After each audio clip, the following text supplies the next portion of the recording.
So Jack just told me that he wouldn't watch my sex tape. Not that there is one, but first of all, how dare you? I mean, there's just something unsettling about seeing one of my best friends plowing away. You know, but like, Ian. I'm sure there are a lot of people who would love to see your sex tape. What you said was, what did you say? When your sex tape gets stolen or leaked? Oh, leaked. That was it. When your sex tape gets leaked. First of all, and the thing I immediately wondered was, does it count as leaking if nobody wants to watch it? It also suggests the fact that you do have a sex tape, and I just know you are not someone who would record themselves having sex. My 20s were a blurry, drunken time. I don't know what's out there on the internet. I'm just now mortified that you don't love me enough. Go and scour like Pirate Bay and stuff for Ian's sex tape, and when you find it, don't send it to me. I don't want to see it. Yeah, just don't do anything. Just there it is. Well, on that note, hello everyone. Welcome to the podcast of the nerds. I'm Ian, and my name is Jack. We were going to talk about something else, but I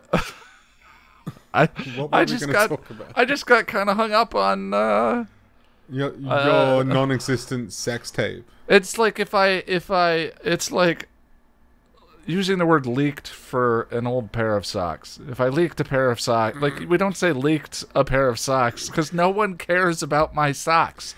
That's all. I was caught up in with the word leaked. Shouldn't be used in the same sentence. I'm sorry. I'm a dude. Jack, do you want to tell everyone how you're doing? Ian, I'm in a bad mood. I woke up on the wrong side of the bed. And I know you're in a bad mood. Tell them why you're in a bad mood. I'm in a really bad mood. I ended up back in hospital, and it sucked. I developed, shall we say... Okay, so my pain levels got really bad, and I developed some rather unsavory symptoms that nobody wants to know about. Let's just say that... Let's just say blood was coming from places blood shouldn't be coming from. And I just said it, even though I said I wasn't going to. But, yeah. And so I was in hospital only for like a night, and I was really hoping they were going to admit me and fix me, but they were basically like, you know, given everything going on, you know, you can just go home and deal with it. This is fine. You're not in any danger. You're okay. Just get out of here. Yeah, it's always weird to... Well, I was about to say something. See, this is the thing about not being particularly filtered, is when you do filter, the sentence is usually about halfway out your mouth. Have you had that experience? Yo, like... yeah. Dude, I've got no brain filter. You know this. Yeah. Yeah, I'm sorry, dude. That sucks.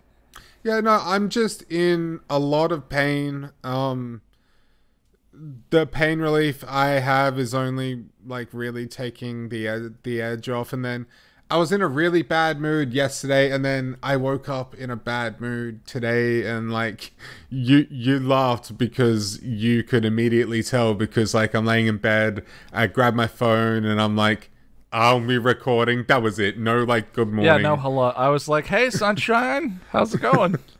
Yeah, you even put a smiley face. Well, which made me laugh because I pick up on people's moods pretty quickly. And I can, you know, for being someone who spends as much time in his head as I do, I think I'm pretty good at reading people. But to be fair, I'm not a difficult person to read, though. No, you're not a difficult person to read. Like, and I kind of knew immediately. Yeah. I don't know. I'm just sore, and I had a shitty sleep, and I don't know. I'm just... I'm having a moment that lasts like a week. And if anyone's earned a moment, I'm pretty sure you've earned a moment. Thanks, everyone's man. allowed to be grumpy. Thanks, man. But, I mean, I'm okay, I guess, and you know, like the show must go on. The show must go on. So yeah, I decided that we were going to do this today. I'm getting back to work on Still Pretty. I've spoken to the Muppet Sex and Trauma crew. That's a weird thing to say. That's a great name. You know, we're going to aim to do some recording this week, and so like, in spite of everything going on, like I just got to keep living, you know, and just get through this best I can. It also seems like it's one of those. I mean, with any kind of endurance test, you know, if you have that moment of sort of stop and take consideration of what your options are. What are your options? You know, exactly. like and that's kind of like my approach as your friend, is I figure we could. I feel like I can read the times when you just need me to sit and listen so that you can unload some stuff, and when you need me to be a rattle that I shake in front of your face and go, ha ha ha! Let's talk about my sex tape! Yeah, and the thing is, like, I'm going to be in pain regardless of what I do, whether I'm sitting here doing this with you or whether I'm laying in bed. Now, given, like, if the pain levels were as bad as when I went back into hospital, I'd be back in hospital. What I'm saying is the pain level, even though I'm sore, I'm still able to somewhat function. And, yeah, you know, I keep reminding myself that this is... I mean, as much as this sucks, it's far from the worst that I've experienced. Like, I'm so what you used to it at this point. Last week was... that was up there as one of the worst bouts of pain and everything. Yeah. So, you know, I'm just dealing, man. And just yeah. Oh, I have a date for surgery, the 31st. They called me this morning, so... That's what, 2 weeks? So 2 weeks, yeah. So I'll fly solo. Yeah, I think, yeah. It's a Monday, so I think we should be good. I'll tell you. Yeah. Okay. Well, if I am flying solo at any point, I'll tell you. That podcast, it's just gonna be a love letter to you. Aww. It's just gonna be me. The theme of that podcast: all the ways I love Jack. Oh, that's so. I love you too, buddy. I love you too. Ditto. Yeah, no. We were just talking about Ghost. Ditto. What are we doing today, buddy? Excuse me. Sorry. So today on the podcast, we're finally going to be doing our New Year's resolutions. We thought, screw it. Why not? Let's just do it. Or half year, I guess, at this point. Right? Hey, it's a year. There will be a year that passes from today. They don't all have to be on January 1st. You know what? Like so years and years and time. It's an orbital period construct, right? Yes. And it's all pretty relative in the pandemic time, which is hopefully coming to an end. I love how we're still. We don't want to talk about that. Never mind. All right. But yeah. That's what we're up to today. So, Jack, we actually managed to sit down we said last week that if we managed to string a week together, then we'd get back to doing our New Year's resolution. So for anyone listening, just a little back story. I originally started I didn't know what to do for a podcast because... the channel's about the Buffyverse. We don't need another hour of me talking by myself about Buffy and Angel, and there are a lot of good, two great Buffy and Angel podcasts out there. So, at the time, I didn't see a lot of people doing the kind of stuff that I was doing on YouTube, and figured there's a niche. There's an opportunity to talk about things. But when I settled on the idea of making you all accountability buddies, it seemed like that could be a fun format and one that's productive for me, which was weekly check-ins about goals and where the scripts are at that point and so forth. Doing that solo was... I tried a lot of stuff, and the New Year's resolutions last year before the pandemic really got going were probably the most luck I've had with them. But then, Jack, you made the podcast 1,000 times better, and I feel like it's not the accountability buddy idea that I originally had way back in the day, but I thought, and you and I are always looking for segments to have and to talk about, so here we are. So this, go ahead, buddy.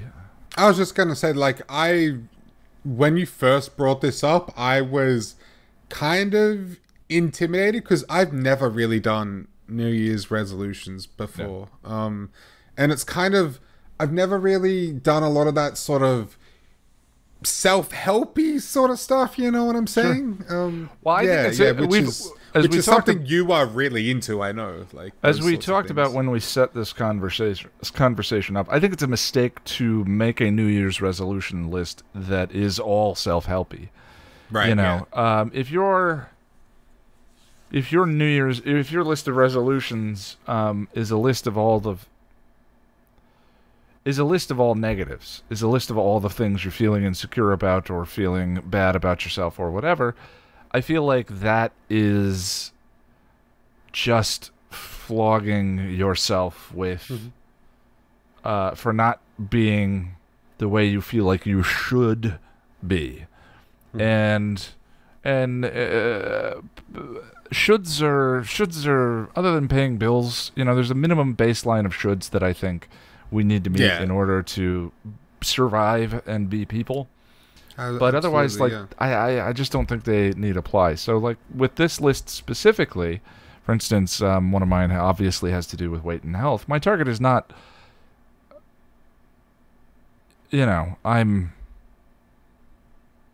I should be skinnier. It's like it's more about feeling and wanting to have more breath and wanting to feel lighter and all of that. Yeah. Like, it's better to move towards a positive than to move away from a negative, in my mind. And it's not all about, discipline and all that stuff. It's about, self-care, or even just doing fun stuff, making sure you take time to have some fun, And you mentioned that you were found the idea intimidating. I think the thing that I don't know where people fall in the idea with New Year's resolutions. Leave a comment down below and let us know how you feel about New Year's resolutions. Do you do them? Do you not?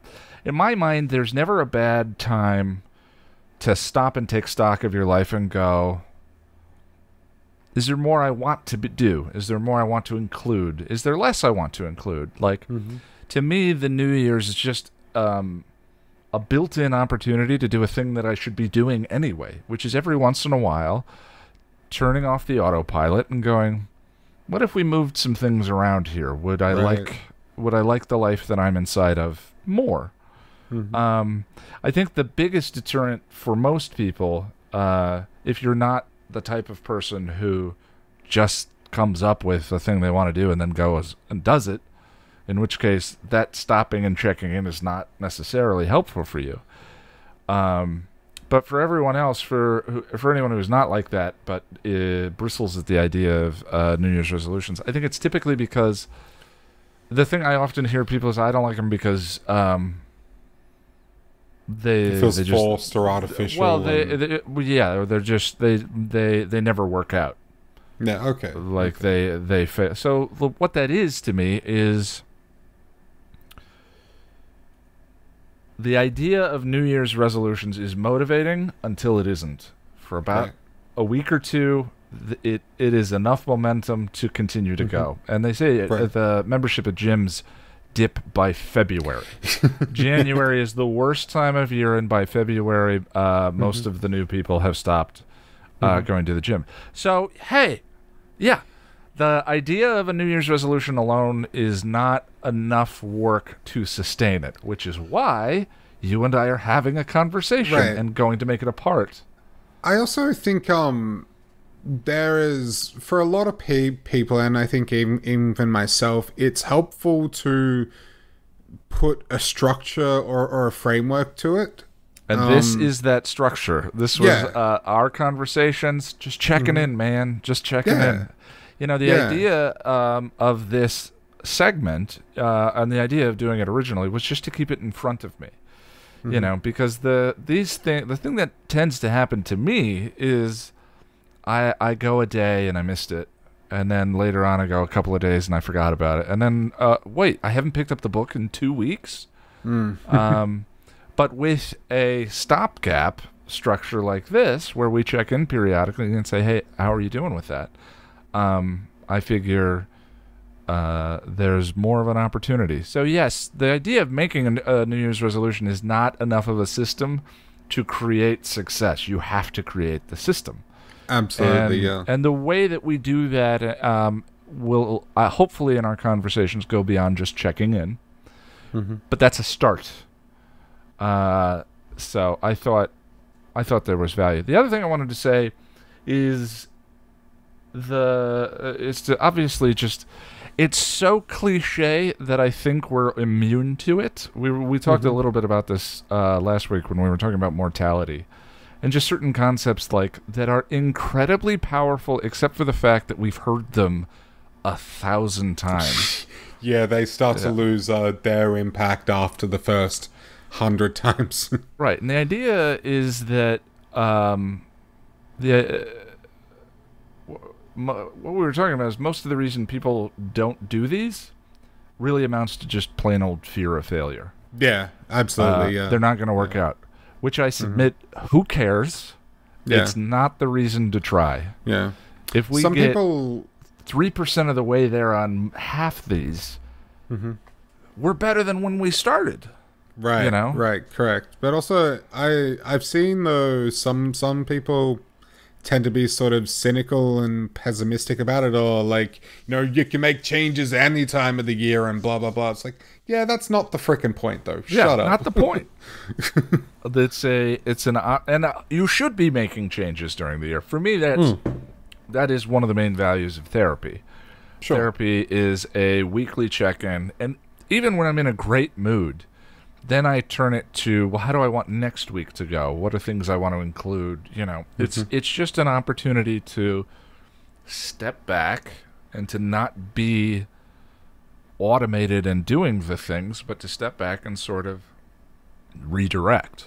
Right. And any opportunity to do that, I think, is a good one. And so I love New Year's resolutions. The fact that they don't work out, the fact that statistically, if you want to say the success rate is low, well, I think that then we aren't coming up with a relevant measure of success. And there are certain things that are worth failing thousands of times and not stopping.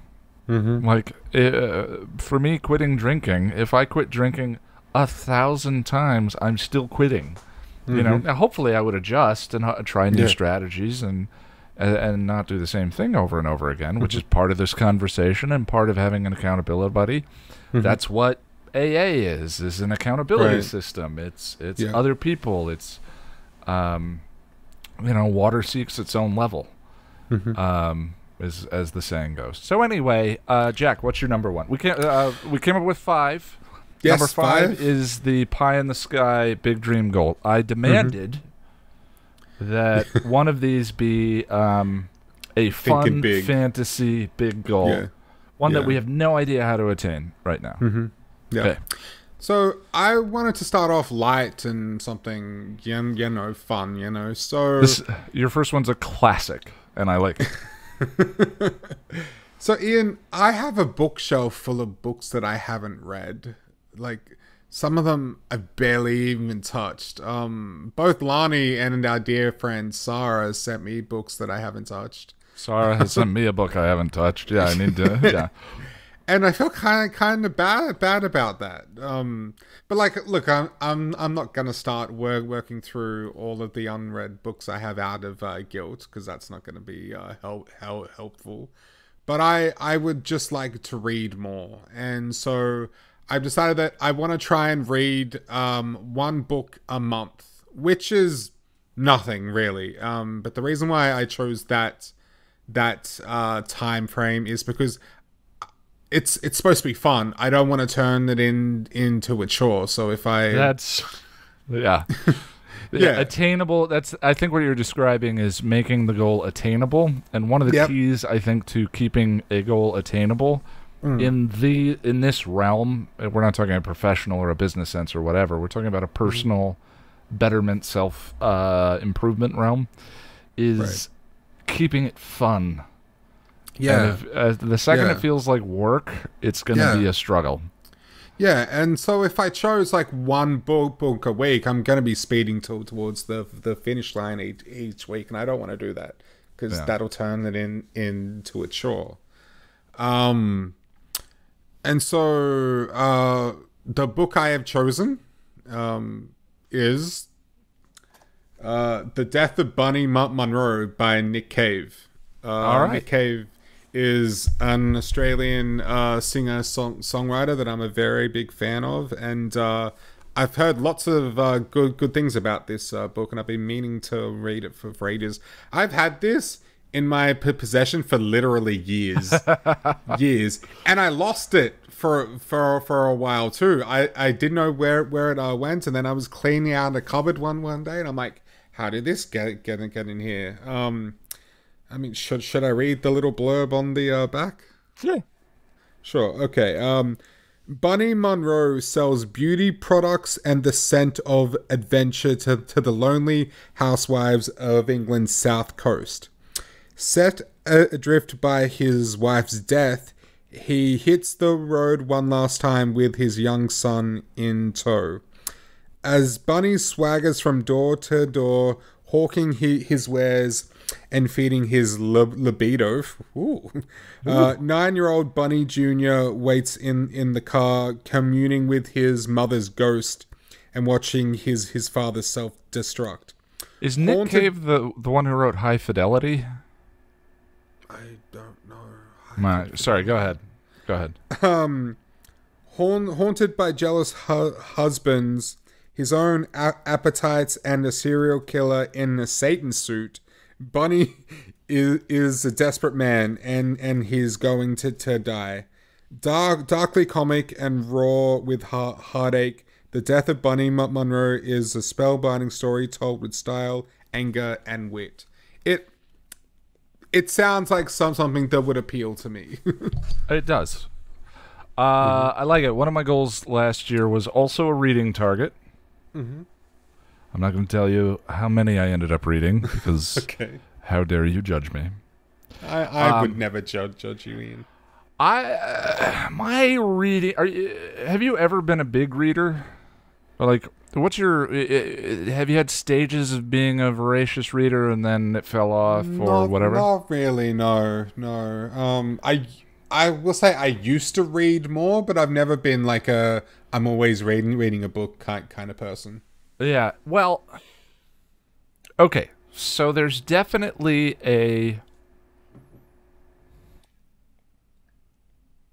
I definitely have some pride and ego tied up in admitting this, right? Mm-hmm. Okay. And I haven't fully clarified it for myself right now, but I just thought we could touch on kind of our history with these things. Okay. I can kind of track stages of voracious reading and then nothing, and voracious reading and nothing, and it very much in my life has related to the people I was around at the time. So it's kind of like sports for me. When there's someone in my life who is a big sports fan, my love of baseball swells back up again, and I start following and talk about the Cubs, and it's social currency, and it's all of that. But just kind of on my own, I am not a great reader. I do a lot of reading for the channel. It's a lot of nonfiction reading. I read a lot of essays. some philosophy and all of that. But in terms of fiction, not so much. And well, that's funny because I typically lean more towards non-fiction too. I like biographies and stuff. I haven't read a ton of novels. Like I've read Interview with the Vampire and a couple others, but not a lot really. I read a lot of biographies. Yeah, it has depended very much on, my group of friends or the person I was dating at the time or whatever. And but admitting that I'm not it's funny, admitting that I'm not a voracious reader to me feels to me like something smart people do. Yeah, I know exactly what. Yeah, admitting that I'm not much of a reader feels uncomfortable. Yeah. As people that kind of we consider ourselves kind of intellectuals. We like to learn new things and think about things. It does feel kind of I don't know, and some people do frown upon that. You know, like well, there's this saying that if you go into someone's house to hook up and they don't have books, don't sleep with them. Stuff like that. So.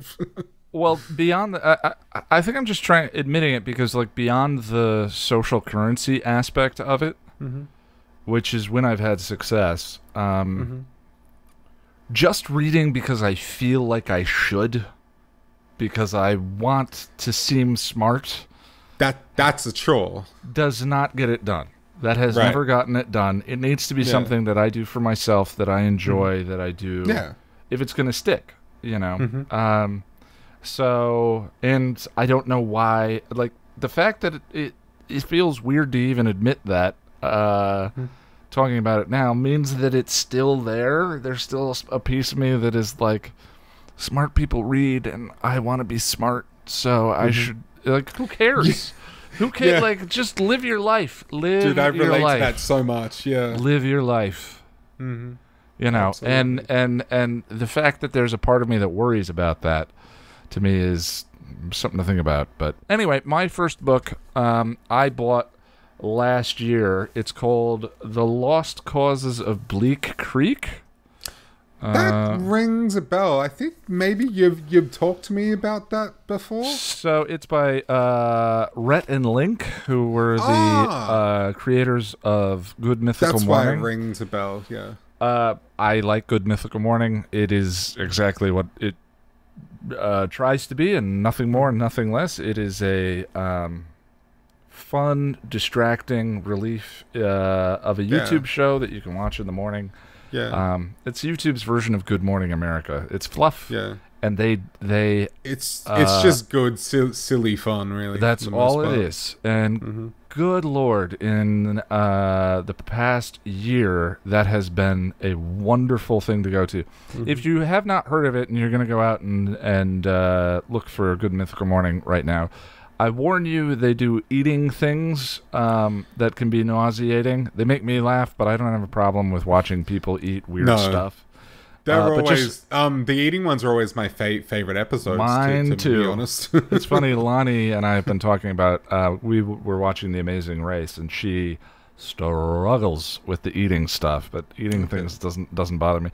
And of course, you watch those game shows, and it's always like, which one of us would do this challenge? Would you do this challenge, or would I do this challenge? And I do all the eating. What was that show? They used to have a big focus on eating awful things. Fear Factor. I think they used to do that and that a lot. I used to watch Fear Factor, but I was in college at the time. I was the target audience. But anyway, last year when I was doing the podcast, and it was a goal of mine to write a book. These two YouTubers, who are also my age group, which is hard to find on YouTube. There's a lot of teenage 20 and early 30-year-olds, not a lot of guys in their 40s trying to make YouTube content. So I have that's another reason I like Wheezy Waiter, other than the fact that they do good stuff, is because it's nice to feel like, it's a very solo thing, this. Come to think of it, Wheezy Waiter's kind of the intellectual good Mythical Morning, kind of. Yeah, that's a good way of doing it. And he does a lot of self-improvement stuff and challenges, and I love that kind of stuff, obviously.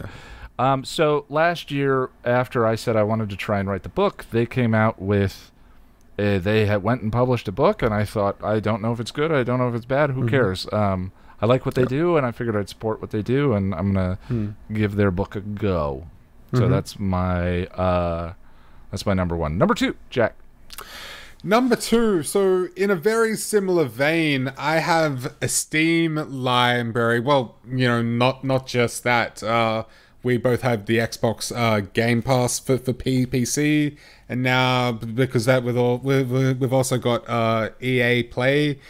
I've just got so many games that I just haven't touched. Especially like during the Steam summer sales, I go crazy because there's like a $60 game for $5. Yep, gimme. Like, and I've got so many games that I haven't even installed. Yeah. Ian, a while ago, you and I were talking about it, and you said something to the effect of that you're like, Jack, you like to start games, but you don't like to finish them. And I'm like, one, how dare you? Two, yeah, I think you're kind of right. But it's not that I don't like games. I'm a gamer. It's just, I don't know why. I honestly don't know why. So much of this has to do, like, when I started the channel, it's funny, so much of this has to do with understanding what you believe the measure of success is in these things, where that came from, whether that was something that you decided on yourself or it was hoisted upon you from your American friend who was speaking judgmentally. And then to just kind of let yourself go off that, Right. In the context of the channel, I shared a Dave Chappelle video where he was telling his dad he wanted to get into comedy, and he said it just is about designating what success is to you. So what is success to you? You are a gamer. You play games. The fact that you don't finish them does not make you not a gamer. Exactly. Exactly. But that's an arbitrary kind of judgment that you, and in fairness, your American friend was putting on you. So for this particular goal, what is your ambition for the rest of the year? My ambition is to start and finish one game a month. And I'm going to be selective about it rather than, because I know you like to randomly roll games and then just play it, but I'm going to be a little more selective and choose what to play. I just, part of it is just wanting to get my money's worth, because some of these games I've actually bought, but part of it too is just wanting to broaden my horizons and maybe play some genres that I don't typically play a lot. And like back when you and I were kids, stories in games weren't really a thing. Like they had very basic, a lot of the time cliched plots, but these days, like you play a game and it's a real experience, like The Last of Us. Red Dead was quite the epic novel. Yeah. So it's also just sorry. So a lot of it too is just the experience, wanting to consume more art, and just just see where it goes. I guess have some fun. I like it. Do you know what your first one is going to be for June? I think I'm going to. So I played a little bit of what's the Batman game? Is it Arkham Knight? Yeah, Arkham Knight. I played a little bit of it, and I think I'm going to finish that because it's kind of a free roam, open world kind of thing. It's nothing too full on. And it's something that I think is doable, I guess. And I don't know. I like Batman, so Yeah, it's a wonderful story. I love that the Rocksteady games all borrowed. Well, that one specifically borrows from some pretty famous Batman stories. Yeah. It was good. It's long. Are you a completionist? Do every quest? Yeah, pretty much. Like, that's gonna be a tough finish in 1 month. I don't beeline with the main quest too, because I don't like to finish it too quickly. So I like to explore into all the side stuff, and I might aim for 100% completion. We'll see. It depends on how annoying. Like, I don't think, like, some of the Riddler races or whatever they are, they're really, like, difficult. So I might not bother with those. But yeah, what's your number 2? Well, I have a big backlog too, and so when I'm between games, I just random. My rule is play an hour of something, and then make the decision if I want to keep playing. If I don't, I put it down and I try something new, and then whatever sticks is the one that I play. Currently, I'm playing Persona 5, but I had to uninstall Dota in order. This is the game goal from 2020 is the one I had probably the most success with. It was probably also the easiest to attain, but that's neither here nor there. I uninstalled Dota and ended up playing through a whole bunch of things, including Red Dead and Arkham Knight. I should probably uninstall Overwatch, but something about that makes me really, like, I don't want to. Did you get the sweats a little bit? Were you just like, because that's the one I always come back to. But anyway, sorry, proceed. No, that's okay. I'm dealing with that with MLB The Show this year. But see, that's a new game though. You've only just saw that. I've been playing Overwatch for 4 years now. So yeah, I haven't gotten into a Batman game or a sport game in a while, and I kind of just gave myself permission and have gotten well and truly hooked. But I'm playing that and Persona 5. Okay, so sorry, I lost my place. My second goal is going to be something a little different right now. The game thing for me has just become the way that I play, and I know don't touch Dota. The thing about Dota too is you have to maintain a certain skill level to be competitive anyway, and I know I've lost that, so it would take quite a bit of time. And Dota is a drinking trigger for me, so I can't pick it up again for that reason, because I played it while drinking quite a bit. Too many drinking memories tied to it. Yeah. So my second goal, I've had it in my brain to do some volunteering for quite a while now. I'm in a new community here. I don't know the area. I don't know people around here. I'm also a person, but I mean, even in Boulder, I wanted to do it. I just, it was just in my head as a to-do item forever. I'm a person who spends a lot of time in his head, and that obviously means a lot of time alone. And I want to spend some time getting out of that and trying to do some community work of any kind that puts some good out there. So there's no specific thing you would like to do, just anything that's giving to others. The first thing I think of is like animal shelters, and I'm not afraid of poop. Right. Not afraid of poop. Problem is with things like that those their volunteer lists are usually massive because everybody wants to hang out everyone wants with to play animals. with the animals. Yeah. Well, beyond that, I think it's highly dependent on your location, and so I kind of need to look around this location to see what opportunities there are, and I'm up for anything. To me, it's less about the thing that I'm doing or getting to play with animals, which was just the first thing that I thought of, versus just kind of putting some good out there in the world. I like that, man. And it's also gaining some experience, whatever it may be. And so less time thinking about me, more time just trying to put some absolute good out there is all I was trying to think. So I so want to give you a hug right now. So I don't know where yet. We'll do some check-ins on that later on next time we talk about this. Well, I was thinking we'd touch on these once a month, but we can talk about that. Yeah. I wasn't sure where. I need to look around the area where I live, and Lonnie and I are thinking of moving by the end of the year anyway. So that might be a problem because I don't want a place to have to waste training on me.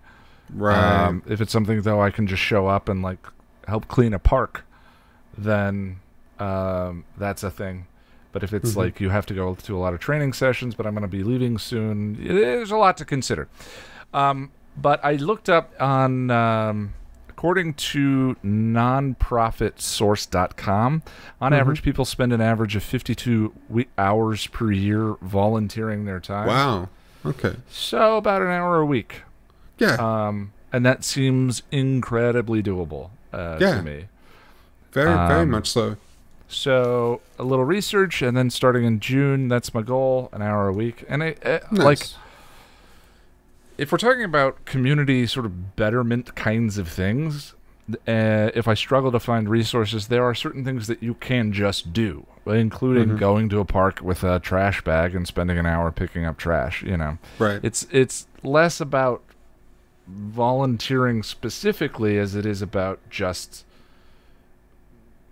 you know, spending an hour not thinking about myself, but going and doing something that is just good. Right. You know what I mean? Yeah. Yeah. So that's my number 2. What's your number 3? Man. Well, so now I'm moving on to a little more sort of discipline-based stuff. Ian, I am a big boy. I'm a very big boy. And what I mean by that is I am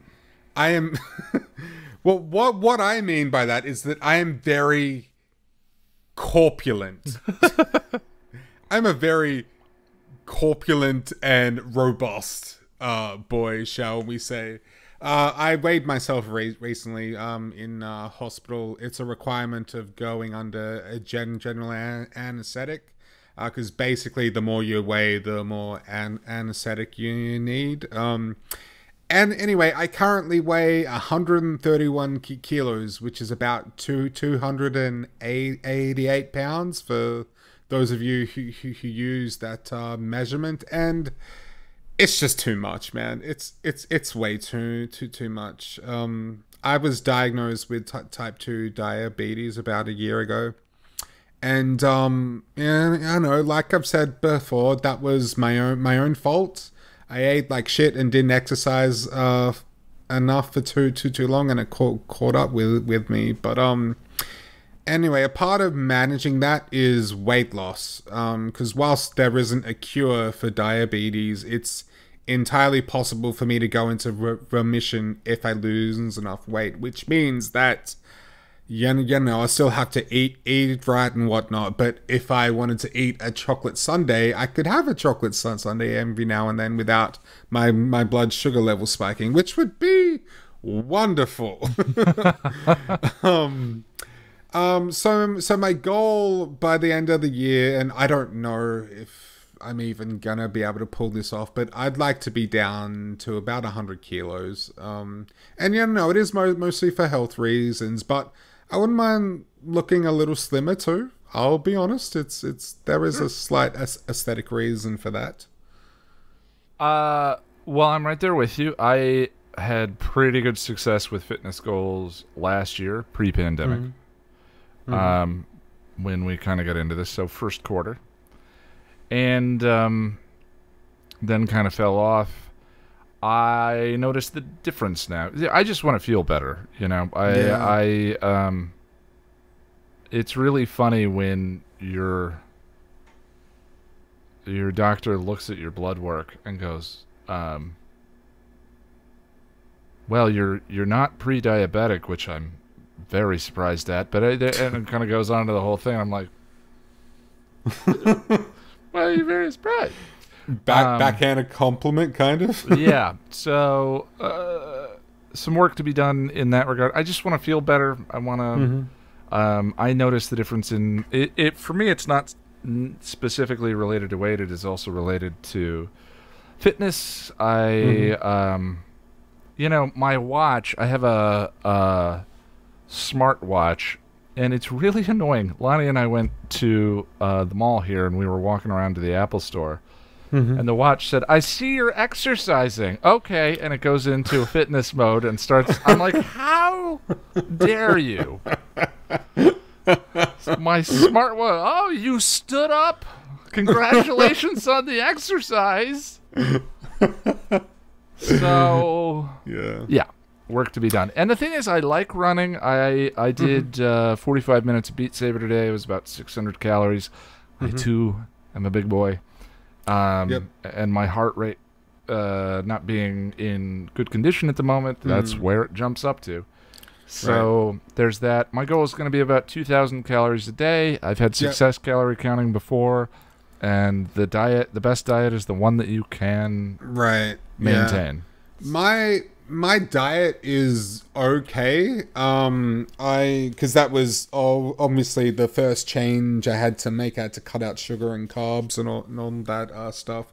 I think my biggest issue is I fell off the workout wagon a while ago, and I haven't been able to completely get back on it. So I think working out is going to be a big part of it. I saw a dietitian a while ago for a couple of sessions, and I'm more or less doing the right thing. I could probably cut down my protein sizes.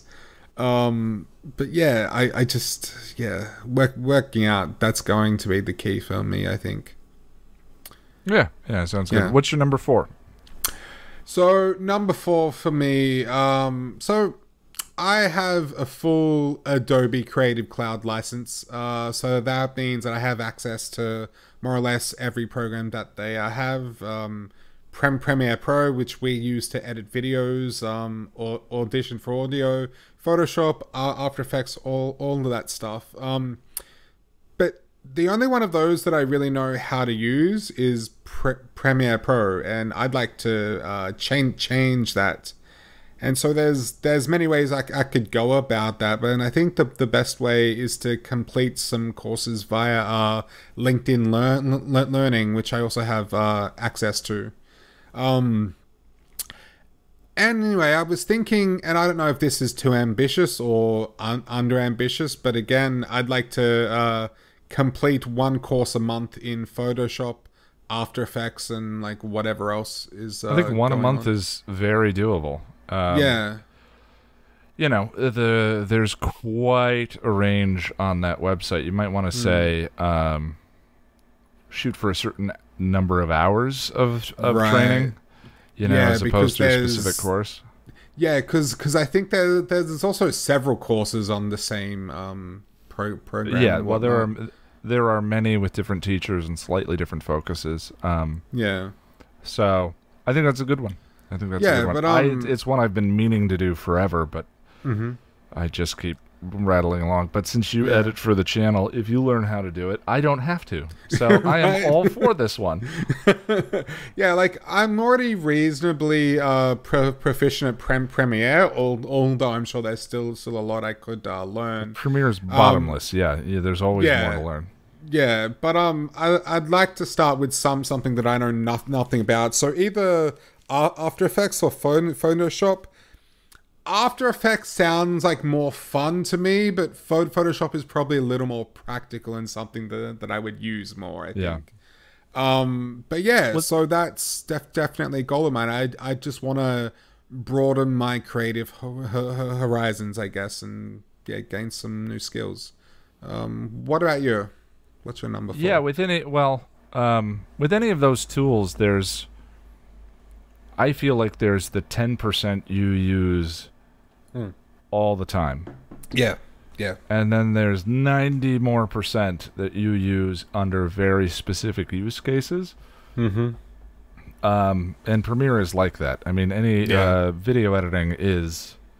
You basically do the same 5 things over and over and over. Out, timeline, in-out timeline, file, export. Yeah, cut, raise, and they're all varieties of setting in and out points.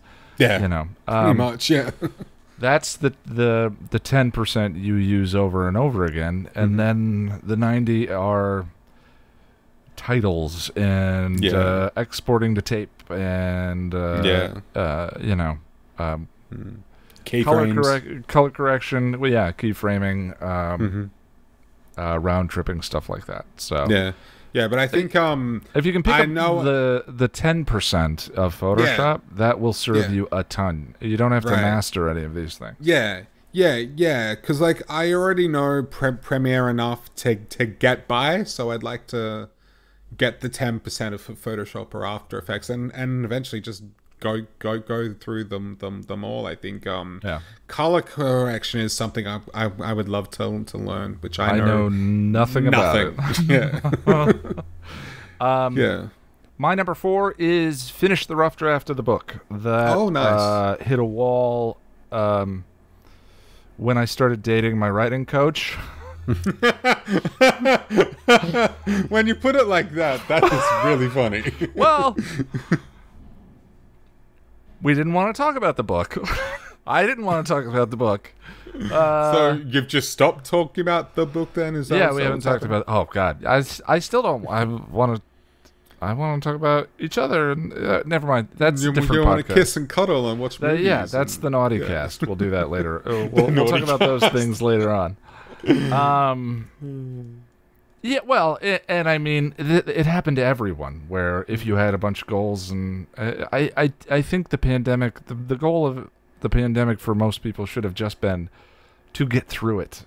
Just get through the days, get through the disappointing news, get through the sadness, whatever it was. So I didn't worry about it, but I did get quite a bit of work started on it, and I want to pick it back up again.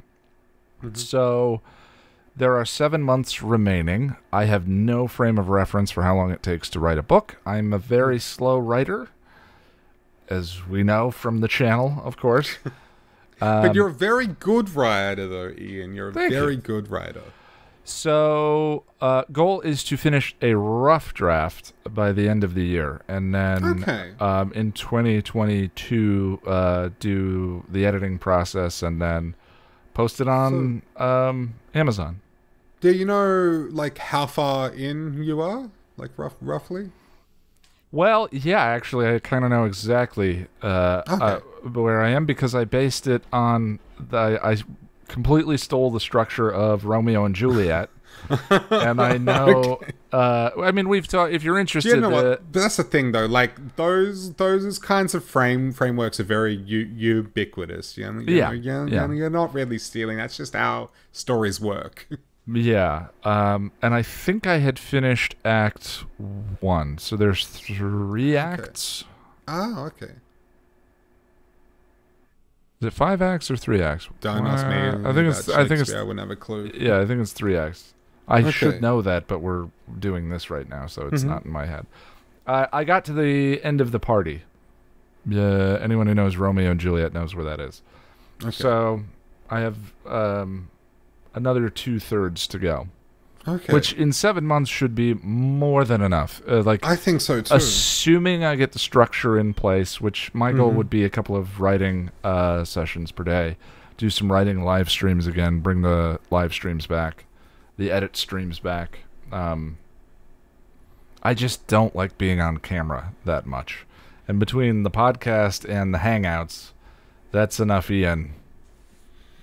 going out into the world, me just sitting on camera live. I'll have all of the Ian in the world. That doesn't apparently make sense. Not. Based on how this started, right? We don't need to go back to that. Wow. So big pie in the sky dream goal number 5. Number 4 was my big pie in the sky dream goal last year. What's yours? Okay. I've been harping on about this for literally years. I keep saying I'm gonna do it, and then I never do, and it's gotten to the point where I almost don't want to talk about it because I feel embarrassed because I keep saying I'm gonna do it, and then I just don't. So I want to make my own original content. Making my own content has always been the goal. It's always been my intention, and man, I just got to do it. It's time. So in a similar vein to what you and Lani do, Ian. I'm wanting to focus on television and film criticism. Should we call it that? But I definitely... There's a whole new term. There needs to be a whole new term for... Right. It's more like media and film and TV discussion. Yeah, discussion. Because, like, I definitely want to put my own spin on it. And I'm not interested in talking about stuff I don't like tearing stuff down. That's become really popular on YouTube in the last few years, and I'm not interested in that then at all. But yeah, and I also don't want to do just straight laced like, oh, Joaquin Phoenix was really good in this film. Like, I want to add a bit of flavor to it, and I don't necessarily know what that looks like, but yeah, I guess we'll see. And that would be sort of the main bulk of my creative endeavors, but there's also more I want to do that doesn't really fit into television and film reviews. Maybe I do that on like a separate channel eventually or something. I'm not sure, but I have a few ideas for some sort of artsy performance pieces, you know, like what's that? Similar to like I recall a video of you in the bath reciting Shakespeare. I probably shouldn't have mentioned it. I once taped a camera to the side of a bathtub and did some Richard III in the water. So you said artsy performance pieces. I was like, hey, very similar to that. I've had an idea brewing in my head for years where it's basically an attempt at saying something about depression in sort of an artistic way. I've kind of written bits and pieces of it in my head, but part of the thing is too, like, I don't know how to film it from a technical aspect because it's gonna require a bit of work. But that's why I want to learn After Effects. But also I think it'd be cool to do some like vlog style stuff, even though I don't really watch a lot of vlogs myself. But I've been thinking about a series I might call Let's Go Do Stuff, where I set out to go and do things that I've never done before. So that could be love fun. it. Yeah. That's a driving goal of this podcast. Yeah. Try new things. Yeah, new things, yeah. And so look, I'm kind of getting ahead of myself here. Honestly, I just want to make stuff and get busy on leaving my mark on the world, you know? That's what I want to do. So what does the monthly check-in for this look like? Sort of as we have conversation. I don't what I want is I want to be a support and I want to be helpful. Right. But in order for me to do that, I feel like I need to know what progress in this looks like for you. And if it looks like thinking about it more, then that's what it looks like. But what is the... That's a great question. What is the stone? I honestly don't know. Yeah, I don't know. I'm not going to say how many videos you're going to get done this year. I'm just saying, like, maybe that's not it for you. Maybe it's coming up with the idea, developing the idea. Well, I mean, the first thing I need to work on is coming up with a name for the channel, because I don't want to just call it Jack Cram. I was thinking about calling it... This sounds really, really cheesy, but you often refer to me as a bright light, so I thought about calling it Bright Light Films or Bright Light Media, but I've researched it. They're already taken, unfortunately, so I can't call it that. There's some media company called Bright Light Productions, so I don't know. Maybe just... I don't know. I don't know the answer to that question, but I don't know. Well, that's gonna... All right, so the next time we talk, then... That will be the next thing I ask you. Yeah.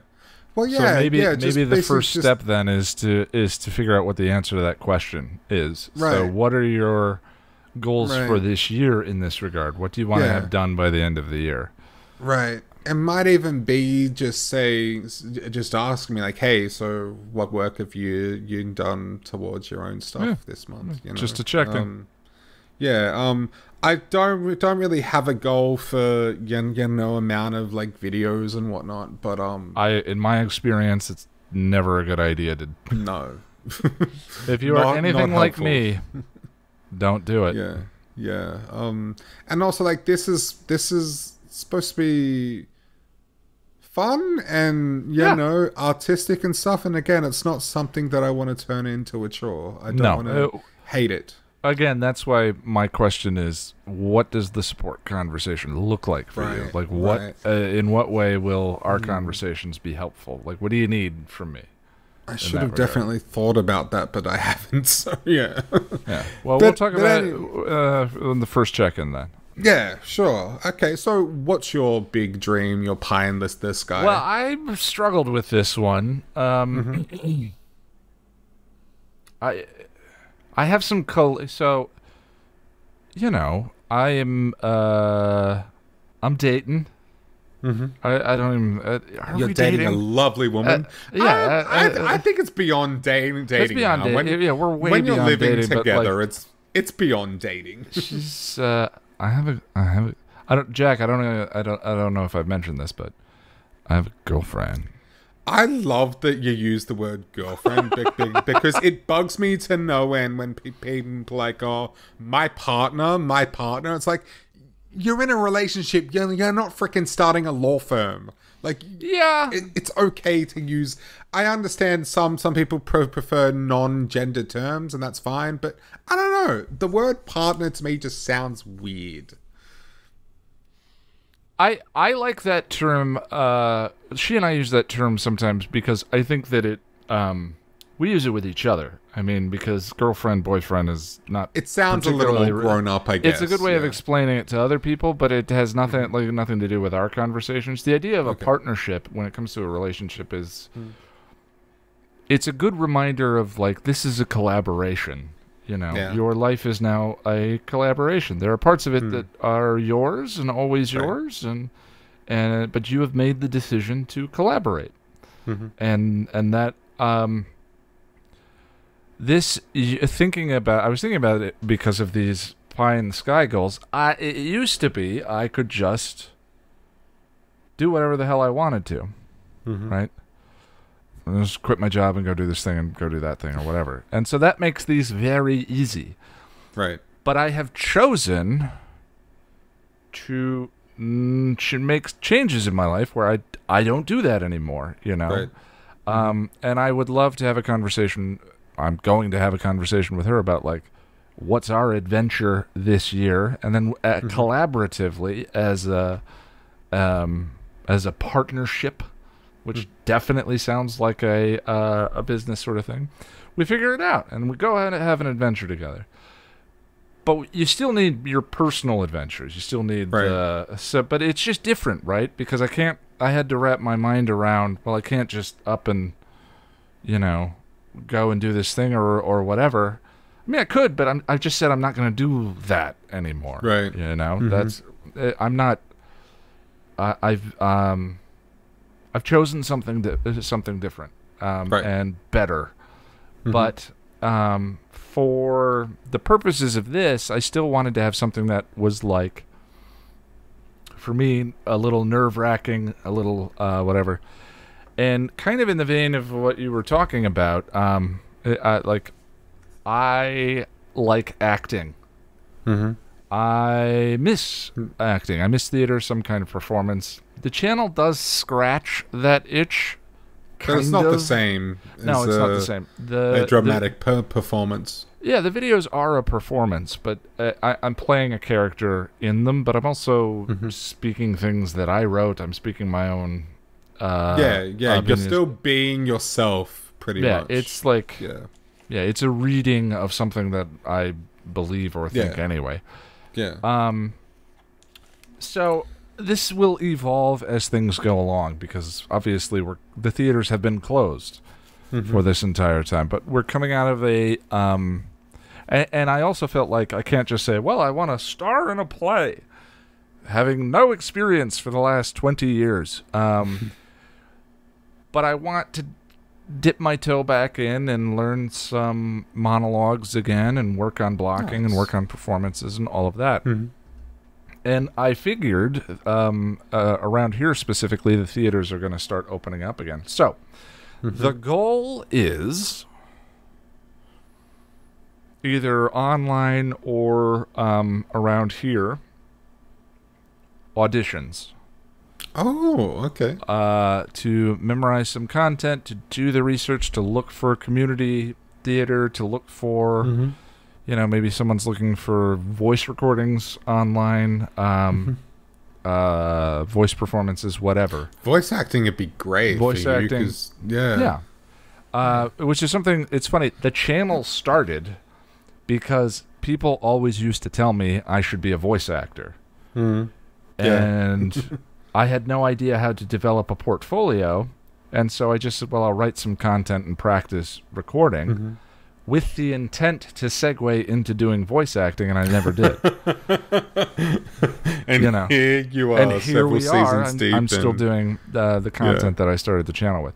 So no intent to segue away from the channel. You know, maybe this will be... I've been meaning to set up like Cameo accounts and stuff like that, which are not really voice acting, but or to do some... I'd still practice, though. Some recorded books, readings, stuff like that. You know, performance, to get back into... Right. And to get some practice and some experience doing performance. I expect to be not particularly awesome at it, but that's not the point. And I'm not saying that to be self-deprecating. I'm saying that to highlight the fact that that's not what this is about. This is about, like, the intimidating part of it to me is to be bad. But the important part is then to go and do it anyway. Who cares? Okay. You know, for me, performance is an adventure. Is satisfy something, scratches a particular itch. And again, it's supposed to be fun. Yeah, exactly. At the end of the day, yeah. Exactly. But we make these things unfun by fearing failure. Yeah, by fearing fearing failure so much, or fearing being bad so much that you never start. You're actually spending more time being miserable than just going and maybe not succeeding at it. It's so toxic, isn't it? It's self-defeating. I mean, a lot of what I've written for the channel, including the toolbox fallacy, is just about getting over my own fear of failure.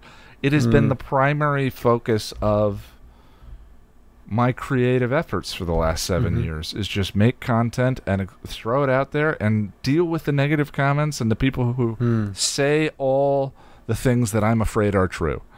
This video's terrible. What if it is terrible? That is terrible. You know, 1,000 compliments, 100 compliments, 100 positive remarks, and one that's the one that stays with you. Shit, and that's the one that I fixate on. But that, fixating and getting over it, and fixating and getting over it, and fixating and getting over it, now has shortened the distance to where I catch myself. Like someone leaves a negative comment, and for a minute I think I'm gonna go and look at oh no. Block, mute, on to the next thing. But I wouldn't have gotten there if I hadn't done the work and subjected myself to that fear, my own fear of failing over and over and over again, and I still have to do it. There's still lots more progress I can make in that regard. And it applies to everything. Relationships, family, New Year's resolutions, absolutely everything. Can be poisoned by my own fear of failing. I'm excited for this, man. Yeah, I really want to see where this goes. Like, this is great. Yeah. Yeah. I'm excited for the both of us. I'm excited for... That's what you meant, right? Well, I meant to see you get into acting, but yeah, sure. Excited for both of us. I thought you were talking about both of us. Yeah, that's the thing actually, is... No, now we've put it out there and said it. No, this is going to be fun. I'm excited for it. First step is saying it. Yeah. You know. Yeah. The thing that's difficult is I can't remember. I'm misquoting the study, but they say that I used to be the type who would come up with an idea and I would tell 50 people. Right. And I would be really enthusiastic about it, and I would be very convincing, and they would be like, wow, that's a really good idea, and I'd get people hyped up, and I'd feel really good, and I'd have all that validation, and then I wouldn't do the thing. Right? Yeah. I specifically recall a live stream we did probably 2 years ago now, where I was like, yeah, everybody, I'm going to make my own content. And here we are 2 years later, and I'm talking about it on a podcast. Well, I mean, we're always looking for evidence of our own failings so that, we can avoid failing in the future. Don't have to try. But then it becomes one is a self-fulfilling prophecy. Exactly. When you do that. So, yeah. Yeah, exactly. You did that. Who cares? Like, the first step is saying. But what we're going to do for the next 7 months is work on the next steps. What's the next step? And that'll be probably, since I'll drive these conversations, that'll be the question that I end everything with is, what's the next step? What's the next thing you're going to do? Right. No judgment. Right. Okay. Yeah. No criticism. Yeah. And I'll be doing the same for you too. I'll be keeping you accountable. Accountability. Yeah. So, for anyone still listening, if you're here, if you have something you want to accomplish the next 7 months, something you want to get done, come along with us. Not 5 things. It doesn't have to be 5 things. It can be. It can be 20 things. It can be 1 thing. Leave a comment. Let us know, and then follow along. And let's be accountability buddies for each other. Please. The more the merrier. Yeah. Hey, we said the same thing. Jinx. Well, before we get to the fanfic reading, I just want to let you know that I'm at Ian Nittram on Twitter. And I'm at Lack of Surprise 1. That's all one word with the number 1 at the end. If you'd like to support the podcast and keep us flush with books to read and lean cuisines to eat, you can do so at patreon.com/Passion of the Nerd. With the $5 and up club, you can join us in the hangout in 2 weeks for Shroud of Ramon, 5 p.m. Eastern US time for the rewatch, and then 6:30 for the hangout itself. We'll be watching and talking about the next Angel episode.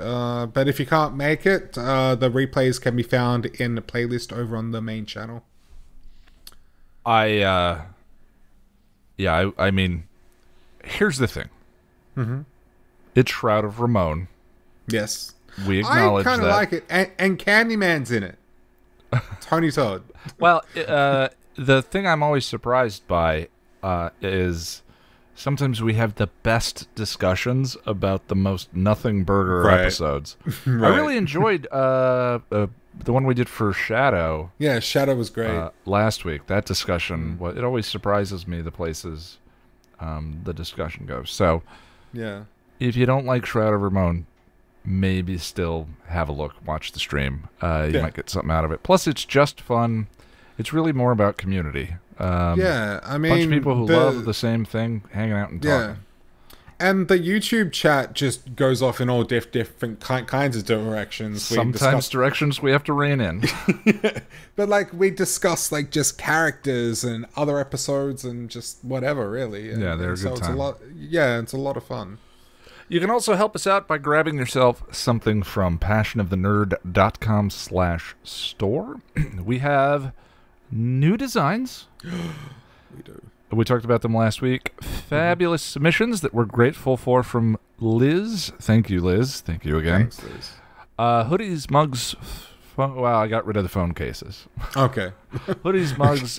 We have pillows. We have sweatpants that socks. have me on the crotch and you on the butt.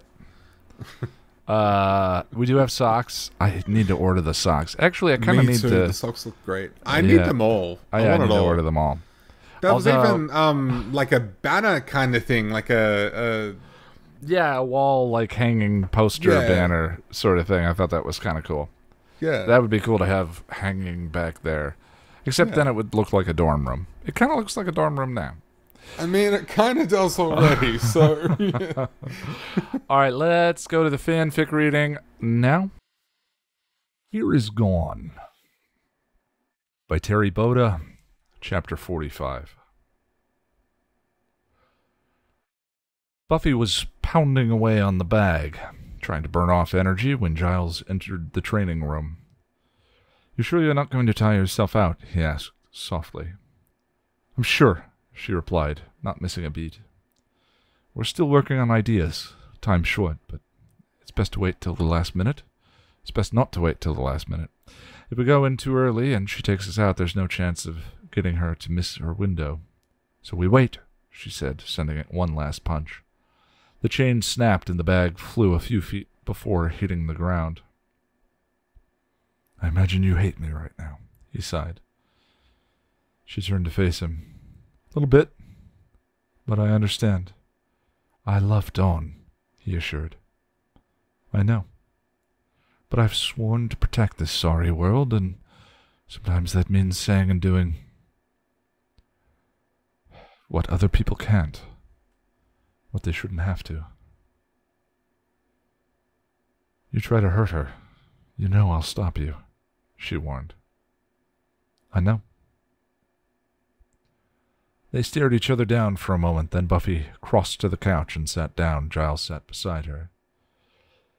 "How many apocalypses is this for us?" she asked casually.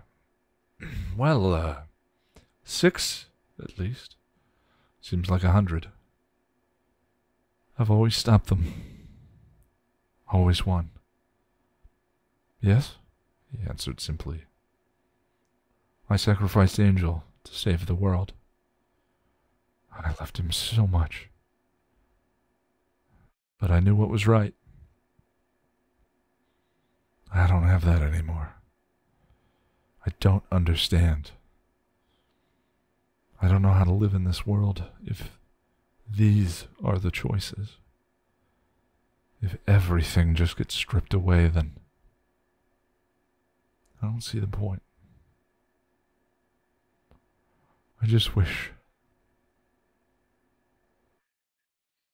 my mom was here," she admitted, tears in her eyes. Just then, Xander ran in, skidding to a hasty stop. "Buffy, Willow and Spike, they just woke up." She nodded at him and stood. As she was starting to leave, she turned back. "The spirit guide told me that death is my gift. I guess that means a slayer is really just a killer after all." "I think you're wrong about that. It doesn't matter. If Dawn dies, then I'm done with it. I'm quitting." With that, she walked out of the training room, leaving Giles alone with his thoughts. She spied Spike, Willow, and Tara on the floor where she had left them, only Spike was sitting up now and shaking his head. Willow was saying something to him and urging him to stand. Buffy clenched her fists and stalked over to them. "Where is she?" she demanded. "Where's my sister?" She raised her fist, prepared to strike Spike if need be, but then Willow amazed her by stepping in between them. "I won't let you hurt him, Buffy," the witch said defiantly, her resolved face firmly in place. She blinked at her friend, surprised by the hard glint in Willow's eyes. "He's been through a lot, and he needs a few minutes before we can get up," Willow continued. "We don't have a few minutes," Buffy countered. Spike reached up to grasp Willow's wrist. "Get the bot. We'll need her," he said, businesslike. "Oh, she's in the basement. We put her down there after we rescued you from Glory. One of Glory's scabby minions shorted her out." "Fix her. She'll come in handy as a diversion," he told her. "Oh, great idea." Xander nodded. "I'll bring her up.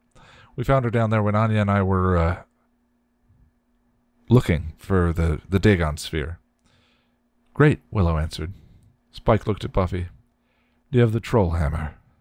Yeah," she replied, confused. "Good." He turned to Tara. "Glinda, go upstairs and get the book of Darkest Magic." "Darkest Magic?" the witch exclaimed. Oh, no. "There's barrier spells in there, good ones that'll work against the hell bitch." Tara shook her head. "No, I couldn't. Those spells—" "I'll do it," Willow interrupted. "I'm more comfortable with the darker stuff anyway." She moved to head up the ladder to the restricted section. "Red," Spike called out in a warning tone, and she turned back to him, kneeling in front of him and placing a gentle hand on his face. "I've done it before," she whispered. "You showed me. But you also showed me that things don't have to go the way you think they will. You can change the future." They stared at each other for a few moments, and Spike's eyes grew misty. But then he finally gave her a small nod, and she pulled away. How are you feeling?" Tara asked Spike as Willow went up the ladder. The vampire thought for a moment. "Better. I was doing some rejuvenation spells while you were gone. I hope they helped." Rising slowly to his feet, Spike gave a grateful nod. "Yeah, I don't think I've gone 12 rounds on the business end of Angelus's fists." Tara gave him a happy smile and then ducked her head. I should go help Willow." Keep her from getting too deep into it." With both the witches upstairs, Anya and Xander in the basement collecting the Buffy bot, and Giles still in the training room, Spike and Buffy were left to themselves. They stared at each other awkwardly until Buffy put her hands in her back pockets and looked away. "Look," Spike began softly, "I know that you're worried and scared, but you have to trust me. There's things you don't know." "Whose fault is that?" she snapped back. Spike closed his eyes and took a deep breath.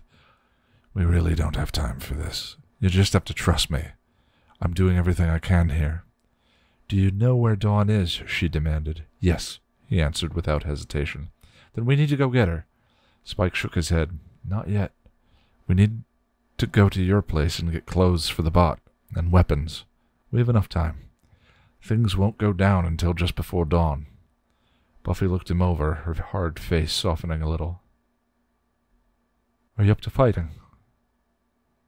He paused for a moment, then nodded. "I'll hold up. Whatever Glinda did fixing me up enough to do what I gotta do.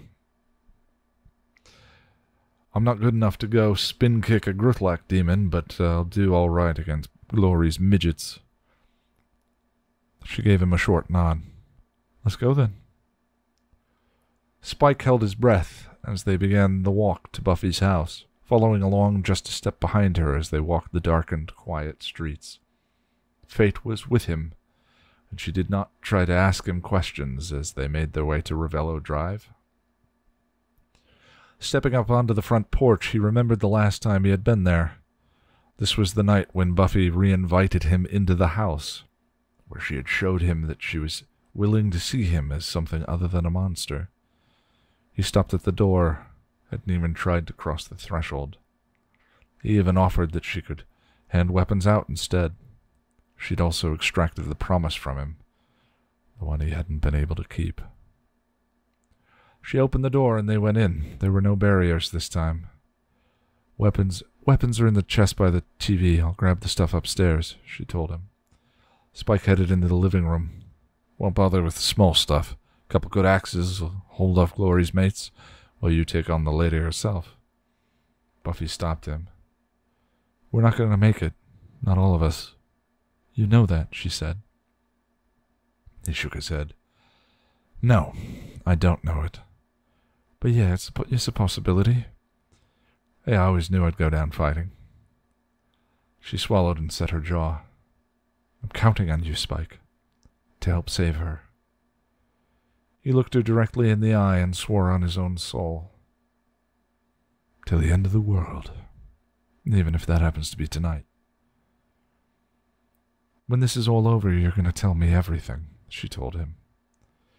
He smiled at her, a small, sad smile and tears coming to his eyes. Then he reached for her and gently took her face in his hands.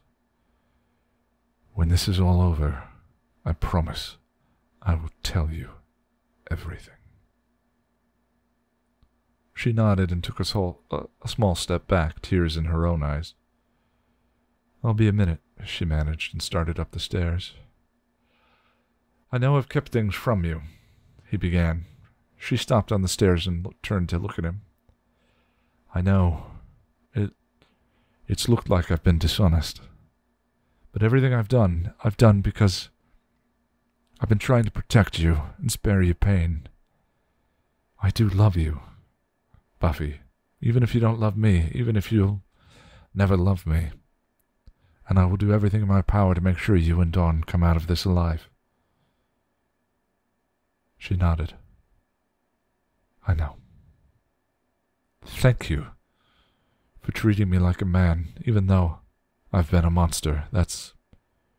He stopped, cutting himself off. Go on and get your stuff. I'll be here. She gave him one more long look before going up the stairs.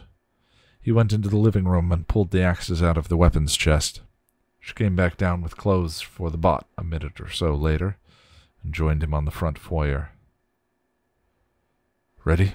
He asked her. She nodded. Let's do this then. Okay. He handed her one of the axes, and they left the house together. All right. Next week on the podcast, Jack is going to watch Hamlet. So is Ian.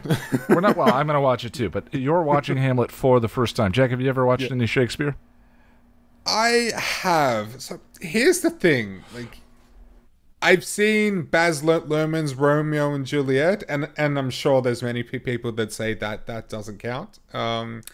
And I attempted to watch... I don't agree with those people, but go ahead. Okay, cool. It's not bad for what it is. And I also attempted to watch the Joss Whedon Much Ado About Nothing. And so the thing is, like, old English for me is... I mean, I can understand it, but it takes my brain a little bit of time to process it. And so... With Much Ado About Nothing in particular, I struggled with it because the dialogue is spoken at regular speed, like the speed that you and I are speaking right now, and my brain just can't process Old English at that speed. Like, I can process it if I see it written down or the dialogue is spoken slower, but I don't know, I just struggle to keep up with it when it's spoken naturally. That's actually one of the reasons why I like versions like the Baz Luhrmann version, is because, for one thing, editing out stuff that is less relevant to a modern or less Shakespeare fan-y audience, and that provide, you could call it the blocking on the nose. You know, there's a scene in that one where he says, "Give me my long sword," and the camera zooms in on the shotgun, and the shotgun says "long sword" on it. I was like, okay, but still, I think that context for maybe an audience less familiar with the work is great. Everyone kind of starts someplace. For me, the thing that really sells the play for you is a great performance. And I don't like Romeo and Juliet. It's one of my least favorite of the big plays. That film too, I haven't seen it in a long while, but I think it made it more accessible, I guess, for the layman. Yeah. The best performance in that one, I think, is the guy who plays Mercutio. Yeah, he is great. I also love Leo's I defy you, stars. Is it Mercutio? No, Mercutio. Yeah, Mercutio. I was thinking mixing him up with Horatio. Yeah. Yeah. Yeah, but I love Leo's I defy you, stars bit. That's well, picking a good Hamlet version was a challenge. We have a little movie group that we are a part of, and we talked briefly about doing the Kenneth Branagh version. But Jack, I wanted your first Hamlet experience to be one that you enjoy returning to. Right. Branagh is probably the best performance, but that version of it is a little much for newbies. Yeah. So we're going with David Tennant. That man is amazing. Everything he touches turns to gold. So I'm excited. And look, I feel a little tentative about it, I guess. I don't know if that's the right word, but I'm open and I'm excited for the experience. Yeah, we thought about the Franco Zeffirelli Mel Gibson version I like Mel Gibson, and I think that version's very accessible. Mm-hmm. But we weren't excited about watching Mel Gibson for 2 hours. And to me, the Laurence Olivier version is just kind of dated. Mm-hmm. So, and it's stagey for the 50s or the 40s, whenever that version is from. The David Tennant version is very stagey, but it's much more modern with modern acting and modern performances and so forth. So, right. I think that'll make it more digestible for me. Yeah, so we'll be talking Shakespeare next week. Mm-hmm. I think that's it. Thank you, friends. Yeah. We appreciate your time. We'll see you then. Cheers.